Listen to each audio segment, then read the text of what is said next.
The House Judiciary Committee examining the rise in violent crime in major U.S. cities and the impact of the Trump administration's deployment of federal forces to restore law and order. Our Washington correspondent, Luis Martinez, has more.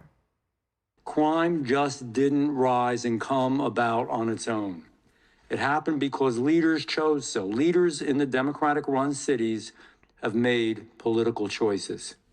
Choices that put radical ideology before safety, politics before people, and criminals before the safety of the good people in our communities. After visiting New York City, Philadelphia, and Charlotte, members of the House Judiciary Committee examined the impact of soft-on-crime policies in major U.S. cities.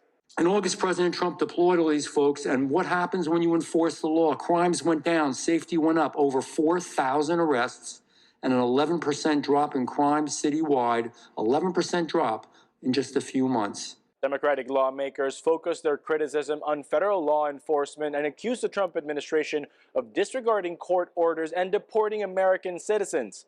Both claims have been debunked. In Donald Trump's America, you are at increased risk of experiencing militaristic operations in your home, increased risk of being subject to detainment by mass thugs and wannabe vigilantes.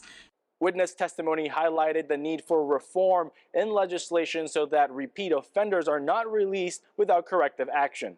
In Chicago, on average, a shooting or homicide suspect is arrested nearly 12 times. In Oakland, homicide victims and suspects alike have an average of 10 prior arrests. In Baltimore, the number is 9. And right here in Washington, D.C., it's 11.